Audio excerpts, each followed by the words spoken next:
Hi friend, आज हम लोग देखेंगे most important GK and GS के प्रश्न को और साथ में करंट अफेयर के प्रश्न को। इस वीडियो में मैंने फ्रेंड 25 प्रश्न को शामिल किया है, जिसमें 10% जीके के और 10% जीएस के शामिल है। साथ में महत्वपूर्ण करंट अफेयर के कुछ प्रमुख प्रश्नों को भी मैंने शामिल करने का प्रयास किया है, ताकि आपके यह प्रिपरेशन को थोड़ा आसान बनाया जा सके। तो आइए फ्रेंड, हम लोग चलते हैं कुछ प्रमुख बातें पर जो आपके स्क्रीन के सामने हैं, जो आपसे जुड़ी हुई है। तो आइए पढ़ते हैं, इसके बाद हम लोग चलेंगे प्रश्न की ओर। तो ये रहा आपके सामने कुछ प्रमुख बातें। मंजिल उन्हीं को मिलती है, जी हाँ दोस्तों, मंजिल उन्हीं को मिलती है जिनके सपनों में जान होती है। पंखों से कुछ नहीं होता, पंखों से कुछ नहीं होता, हौसलों से उड़ान होती है। मंजिल उन्हीं को मिलती है जिनके सपनों में जान होती है, पंखों से कुछ नहीं होता, हौसलों से उड़ान होती है। तो आइए हम लोग चलते हैं उड़ान भरने को प्रश्न की ओर। तो ये रहा आपके सामने पहला प्रश्न। पहला प्रश्न है, गोबर गैस में मुख्य रूप से पाया जाता है क्लोरीन, हाइड्रोजन, एथिलीन, मीथेन। तो इसका सही उत्तर है मीथेन। गोबर गैस में मुख्य रूप से पाया जाता है मीथेन। तो इससे जुड़ी कुछ और प्रमुख बातों को भी ध्यान में रखने का प्रयास करेंगे। आप जानते होंगे कि गोबर गैस का उपयोग हम लोग मुख्य रूप से खाना बनाने में करते हैं, या फिर गोबर गैस का उपयोग हम लोग प्रकाश के उत्पादन में भी करते हैं, यानी प्रकाश उत्पन्न करने में भी इसका उपयोग करते हैं। तो चलिए चलते हैं अगले प्रश्न की ओर। और ये आपके सामने ये रहा अगला प्रश्न। अगला प्रश्न है, क्वांटम सिद्धांत सर्वप्रथम किसके द्वारा प्रतिपादित किया गया था? तो आइए इसके चारों ऑप्शन को पढ़ेंगे। Niels Bohr, Albert Einstein, max Planck, max born. तो इसका सही उत्तर है ऑप्शन संख्या सी, मैक्स प्लांक। जी हाँ दोस्तों, क्वांटम सिद्धांत सर्वप्रथम मैक्स प्लांक के द्वारा प्रतिपादित किया गया था। तो चलिए इससे जुड़ी और कुछ प्रमुख बातों को भी हम लोग देख लेते हैं। इससे जुड़ी कुछ प्रमुख बातें इस प्रकार रहा। हम लोग जानते हैं कि क्वांटम संख्या जो होती है, इलेक्ट्रॉन की ठीक ठीक स्थिति का वर्णन करने के लिए हम इसका प्रयोग करते हैं। क्वांटम संख्या का उपयोग हम लोग जो है इलेक्ट्रॉन की ठीक ठीक स्थिति का वर्णन करने के लिए करते हैं। तो चलिए चलते हैं अगले प्रश्न की ओर। और आपके सामने ये रहा अगला प्रश्न। अगला प्रश्न है, सूखा सेल में धन ध्रुव का कार्य कौन करता है? कार्बन की छड़, जस्ता की छड़, एल्युमिनियम की छड़, नाइक्रोम की छड़। तो इसका उत्तर है ऑप्शन संख्या ए, सही, कार्बन की छड़। तो आइए चलते हैं फिर से एक बार। सूखा सेल में धन ध्रुव का कार्य कौन करता है? कार्बन की छड़। और ये रहा आपके सामने इससे जुड़ी कुछ बातें। आप जानते होंगे कि शुष्क सेल में जस्ते से बना बर्तन होता है। शुष्क सेल, जिस बैटरी को हम लोग इस्तेमाल करते हैं, वह जो होती है जस्ते से बनी होती है, जिसके अंदर ऑक्साइड, अमोनियम, क्लोराइड, कार्बन आदि का मिश्रण होता है। आप लोग यह भी जानते होंगे कि इन्हीं मिश्रणों के बीच में कार्बन की छड़ होती है। तो आइए चलते हैं अगले प्रश्न की ओर। और ये रहा सामने आपके अगला प्रश्न। अगला प्रश्न है, निम्नलिखित ध्वनि की आवृत्ति में से किसे व्यक्ति सुन नहीं सकता? 40 हर्ट्ज, 400 हर्ट्ज, 4000 हर्ट्ज, 40,000 हर्ट्ज। तो इसका सही उत्तर है ऑप्शन संख्या 4, यानी कि 40,000 हर्ट्ज। यानी कि मनुष्य 40,000 हर्ट्ज की ध्वनि को नहीं सुन सकता है। तो आइए इससे जुड़ी कुछ प्रमुख बातों को भी देखते हैं। इससे जुड़ी कुछ प्रमुख बातें इस प्रकार रहा।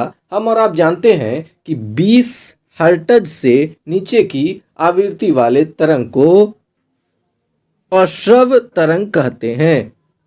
20 हर्ट्ज से नीचे वाले आवृत्ति वाले तरंग को अश्रव्य तरंग कहते हैं। 20 से 20,000 हर्ट्ज के बीच वाले तरंग को श्रव्य तरंग कहते हैं, जिन्हें मनुष्य सुन सकता है। जबकि 20,000 हर्ट्ज से ऊपर की ध्वनि वाले तरंग को प्राश्रव्य ध्वनि तरंग के नाम से जाना जाता है।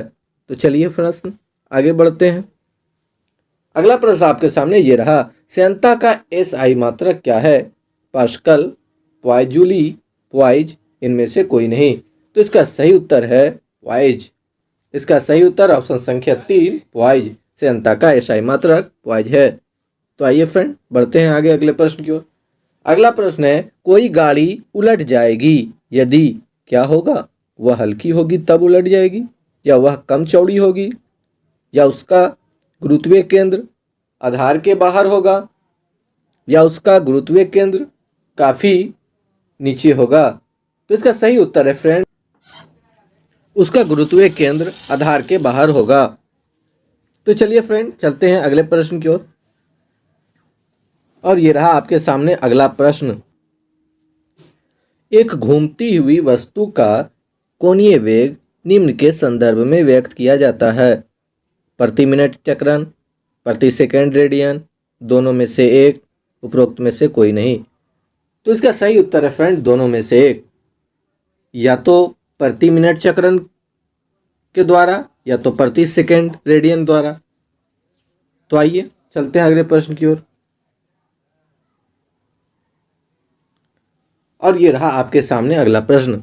अगला प्रश्न, एक पादप कोशिका जंतु कोशिका से अनुपस्थिति में भिन्न होती है, यानी कि पादप कोशिका और जंतु कोशिका में क्या भिन्नता पाई जाती है?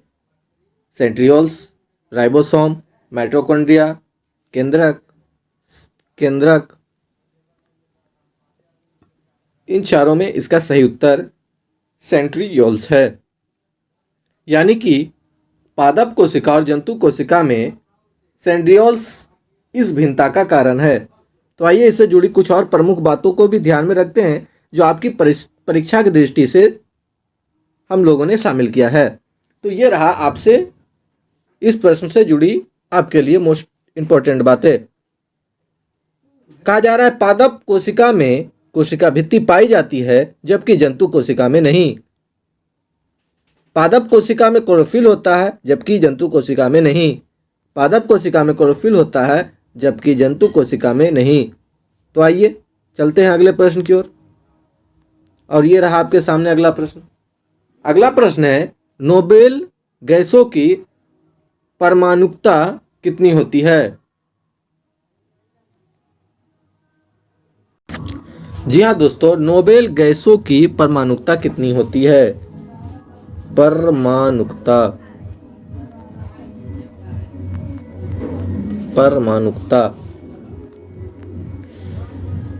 तो ऑप्शन देखते हैं हम लोग इसके चारों फ्रेंड। ऑप्शन संख्या 1 0। आइए इसके चारों ऑप्शन को फिर से एक बार देखते हैं। 0, 1, 2, 3। तो इसका सही उत्तर है 0। आप लोग जानते होंगे, तो इसका सही उत्तर है 0। तो आइए इससे जुड़ी कुछ प्रमुख बातों को भी फ्रेंड देख लेते हैं, उसके बाद हम लोग चलेंगे फिर अगले प्रश्न की ओर। इससे जुड़ी कुछ प्रमुख बातें इस प्रकार रहा। हम लोग जानते हैं नोबेल गैस को निष्कर्षीय गैस के रूप में जाना जाता है, अक्रिय गैस के रूप में जाना जाता है। जैसा कि आप लोग ये भी जानते होंगे कि निष्कर्षीय गैस में कौन कौन गैस शामिल है? Helium, neon, argon, krypton, radon इत्यादि। तो आइए चलते हैं अगले प्रश्न की ओर। और ये रहा आपके सामने कुछ आपके या आपसे जुड़ी बातें। आइए फिर से एक बार हम लोग इसको पढ़ते हैं और पढ़ने के बाद फिर चलेंगे अगले प्रश्न की ओर। और ये रहा आपके सामने कुछ आपसे जुड़ी बातें। कहा जाता है कामयाबी सुबह के जैसी होती है। कामयाबी सुबह के जैसी होती है, मांगने पर नहीं जगने पर मिलती है। जी हाँ दोस्तों, मांगने पर नहीं जगने पर मिलती है। तो आइए चलते हैं फिर अगले प्रश्न की ओर। और आपके सामने ये रहा अगला प्रश्न। अगला प्रश्न कहा गया है, पहले साम्राज्य की स्थापना किस शासक के द्वारा की गई थी? तो आइए चारों ऑप्शन को देखेंगे, उसके बाद इसका सही उत्तर देंगे। चंद्रगुप्त मौर्य, अशोक, कनिष्क, चंद्रगुप्त विक्रमादित्य। तो इसका सही उत्तर है चंद्रगुप्त मौर्य। जी हाँ दोस्तों, पहले साम्राज्य की स्थापना चंद्रगुप्त मौर्य के द्वारा की गई थी। आइए चंद्रगुप्त मौर्य से जुड़ी कुछ मौर्य शासन को भी देख लेते हैं। और ये रहा आपके सामने। कहा जा रहा है कि इस वंश के सबसे प्रतापी शासक महाराजा सम्राट अशोक थे।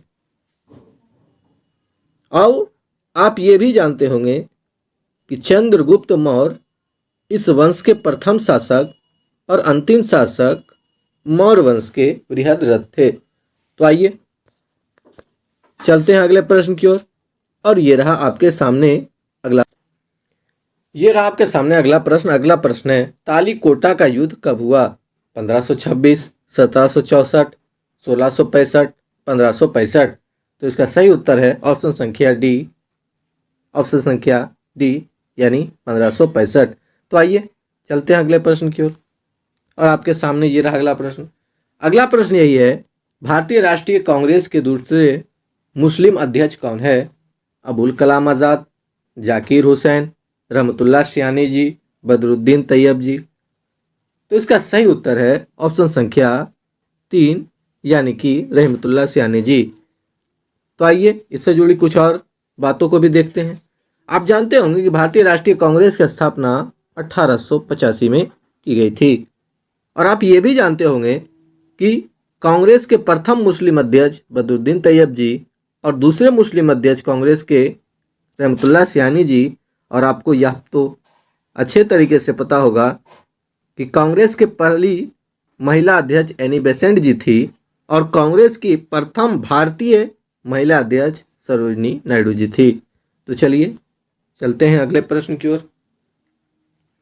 और आपके सामने ये रहा अगला प्रश्न। अगला प्रश्न कहा गया है, चंपारण आंदोलन मुख्यतः, माफ कीजिएगा यहाँ कुछ टाइपिंग प्रॉब्लम है। चंपारण आंदोलन मुख्यतः किस के विरोध में था? भू राजस्व, नकदी फसल, ब्रिटिश सरकार के कृषि नीति, भू अनुदान। आपको पता होगा चंपारण आंदोलन से महात्मा गांधी जी का संबंध था। और आप ये अच्छे तरीके से भी जानते होंगे कि चंपारण का संबंध नील की खेती से था और नील एक नकदी फसल के रूप में जाना जाता है।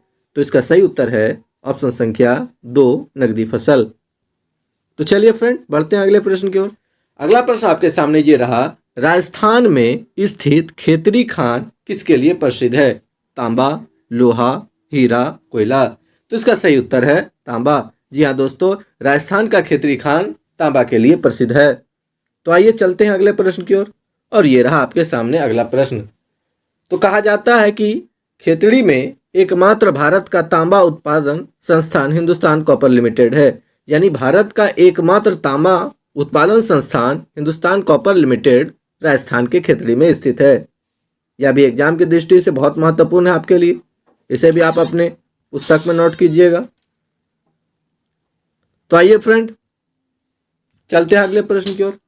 और ये रहा अगला प्रश्न, रूस के किस शहर को उत्तर का वेनिस कहा जाता है? रूस के किस शहर को उत्तर का वेनिस कहा जाता है? तो आइए चारों ऑप्शन को देखेंगे, उसके बाद इसका सही उत्तर देंगे। मॉस्को, सेंट पीटर्सबर्ग, व्लादिवोस्तोक, नोवोमिस्टिकर। तो इसका सही उत्तर है सेंट पीटर्सबर्ग। जी हाँ दोस्तों, रूस के सेंट पीटर्सबर्ग को उत्तर का वेनिस कहा जाता है। तो चलिए आगे चलते अगले प्रश्न की ओर। अगला प्रश्न है, तेभागा आंदोलन किसके नेतृत्व में आरंभ हुआ? मुस्लिम लीग के नेतृत्व में, किसान सभा के नेतृत्व में, भारतीय राष्ट्रीय कांग्रेस के नेतृत्व में, श्रमिक संघ के नेतृत्व में। तो इसका सही उत्तर है तेभागा आंदोलन किसान सभा के नेतृत्व में शुरू किया गया था। तो आइए इससे जुड़ी कुछ प्रमुख बातों को भी ध्यान से देखते हैं जो आपकी परीक्षाओं के लिए बेहद इंपॉर्टेंट है। तो कहा जाता है कि तेभागा आंदोलन का संबंध बंगाल से था और तेभागा आंदोलन के नेतृत्वकर्ता कंपा सिंह जी और भवन सिंह जी थे। याद रखिएगा, कंपा राम सिंह जी और भवन सिंह जी का तेभागा आंदोलन से संबंध था। तो आइए चलते हैं अगले प्रश्न की ओर। और आपके सामने ये रहा अगला प्रश्न। अगला प्रश्न है, भारत का पहला डॉल्फिन वेधशाला कहाँ बनाई गई है? दिल्ली में, मुंबई में, बिहार में, उड़ीसा में। इसका सही उत्तर है ऑप्शन संख्या सी बिहार में। जी हाँ दोस्तों, बिहार के पटना में भारत का पहला डॉल्फिन वेधशाला बनाया गया है। तो चलिए चलते हैं अगले प्रश्न की ओर। और आपके सामने ये रहा अगला प्रश्न। अगला प्रश्न है, मुंडा विद्रोह का नेता कौन था? सिद्धू, बिरसा मुंडा, कानू, तिलका मांझी। तो इसका सही उत्तर है बिरसा मुंडा जी। मुंडा विद्रोह का नेता बिरसा मुंडा जी थे। तो आइए बिरसा मुंडा से संबंधित कुछ ऐसे भी प्रश्न को शामिल कर लेते हैं जो आपकी परीक्षाओं के लिए बहुत इंपॉर्टेंट साबित हो सकता है। तो ये रहा आपके सामने कुछ बिरसा मुंडा जी से जुड़ी प्रमुख बातें। आप जानते होंगे कि बिरसा मुंडा का संबंध कहीं ना कहीं बिहार और झारखंड से अभी के वर्तमान में था। देखा जाए तो अभी वर्तमान में यह सही इलाका झारखंड के अंदर शामिल है। तो आइए हम लोग देखते हैं। कहा जाता है कि इस विद्रोह को उलगुलान विद्रोह के नाम से भी जानते हैं। और विद्रोह जो है यह आदिवासी समाज से जुड़ा हुआ था, यानी कि मुंडा विद्रोह को उलगुलान विद्रोह के नाम से भी जानते हैं और यह आदिवासी संप्रदाय से भी जुड़ा हुआ था। तो आइए चलते हैं अगले प्रश्न की ओर। अगला प्रश्न आपके सामने ये रहा। अगला प्रश्न है, जानवरों के प्रति क्रूरता की रोकथाम को भारतीय संविधान के किस सूची में रखा गया है? केंद्र सूची, राज्य सूची, समवर्ती सूची, इनमें से कोई नहीं। तो इसका सही उत्तर है समवर्ती सूची। जी हाँ दोस्तों, जानवरों के प्रति क्रूरता की रोकथाम को भारतीय संविधान की समवर्ती सूची में शामिल किया गया है। आप इसको नोट कीजिएगा। चलिए चलते हैं प्रश्न आगे की ओर। अगला प्रश्न है, हाल ही में किस राज्य में भारत का पहला अमृत सरोवर बनकर तैयार हुआ? आइए इसको चारों ऑप्शन को पढ़ेंगे। बिहार, उत्तर प्रदेश, हिमाचल प्रदेश, तेलंगाना। तो आप जानते होंगे कि हाल के दिनों में अमृत सरोवर बनाकर तैयार किया गया जो भारत का पहला है। तो इसका सही उत्तर है उत्तर प्रदेश। तो आइए चलते हैं अगले प्रश्न की ओर। और ये रहा आपके सामने अगला प्रश्न। अगला प्रश्न है, हाल ही में महाराष्ट्र के औरंगाबाद के नाम को बदलकर क्या रखा गया है? हाल के दिनों में ही महाराष्ट्र के औरंगाबाद का नाम बदलकर क्या रखा गया है? तो आइए इसके चारों ऑप्शन को देखते हैं। मोहन नगर, कमल नगर, धराशिव, संभाजी नगर। तो इसका सही उत्तर है संभाजी नगर। जी हाँ दोस्तों, अब औरंगाबाद को संभाजी नगर के नाम से जानते हैं। तो चलिए फ्रेंड चलते हैं अगले प्रश्न की ओर। और ये रहा आपके सामने अगला प्रश्न। अगला प्रश्न है, 17 अक्टूबर 2022 को किसने बुकर पुरस्कार 2022 का जीता? तो आइए चारों ऑप्शन को देखेंगे, उसके बाद इसके सही उत्तर देने का प्रयास करेंगे। डेमन गलगुट, सलमान रश्दी, गीतांजलि श्री, सेहान करुणा तिलका। तो इसका सही उत्तर है ऑप्शन संख्या 4, सेहान करुणा तिलका। जी हाँ दोस्तों, सेहान करुणा तिलका इनका संबंध भारत के पड़ोसी देश श्रीलंका से है। यानी कि 17 अक्टूबर 2022 को बुकर पुरस्कार 2022 सेहान करुणा तिलका को दिया गया था। तो आइए चलते हैं अगले प्रश्न की ओर। और आपके सामने ये रहा अगला प्रश्न। अगला प्रश्न है, अंतर्राष्ट्रीय क्रिकेट में सबसे तेज दोहरा शतक लगाने वाला खिलाड़ी कौन है? Rohit Sharma, Ishan Kishan, Chris Gayle, Ben Stoke. तो इसका सही उत्तर है ऑप्शन संख्या 2, ईशान किशन। जी हाँ दोस्तों, अंतर्राष्ट्रीय क्रिकेट में सबसे तेज दोहरा शतक लगाने का रिकॉर्ड ईशान किशन के नाम है और इन्होंने बांग्लादेश के खिलाफ ये अपने रिकॉर्ड बनाने का काम किया था। तो चलिए फ्रेंड चलते हैं अगले प्रश्न की ओर। और ये आपके सामने रहा अगला प्रश्न। अगला प्रश्न है, अक्टूबर 2022 के अनुसार भारतीय कम्युनिस्ट पार्टी के महासचिव कौन है? सीताराम येचुरी जी, इंद्रजीत गुप्ता जी, डी राजा जी, वियोन विश्वम जी। तो इसका सही उत्तर है वर्तमान में कम्युनिस्ट पार्टी के महासचिव डी राजा जी हैं। तो चलिए फ्रेंड चलते हैं अगले प्रश्न की ओर। तो फ्रेंड ये रहा आपके सामने कुछ आपसे जुड़ी बातें, इसको हम लोग शामिल करते हैं और उसके बाद हम लोग चलेंगे अगले वीडियो की ओर। तो आइए फ्रेंड इसको पढ़ते हैं और पढ़ने के बाद आप मुझे इजाज़त दीजिएगा। तो आइए पढ़ते हैं एक बार। तो कहा जाता है फ्रेंड, मुश्किलों से भाग जाना आसान होता है, मुश्किलों से भाग जाना आसान होता है, हर पहलू जिंदगी का इम्तिहान होता है, हर पहलू जिंदगी का इम्तिहान होता है। डरने वालों को मिलता नहीं कुछ जिंदगी में, डरने वालों को मिलता नहीं कुछ जिंदगी में, लड़ने वालों के कदमों में जहान होता है। तो इस वीडियो के साथ मुझे दीजिए इजाज़त। जय हिंद, जय भारत।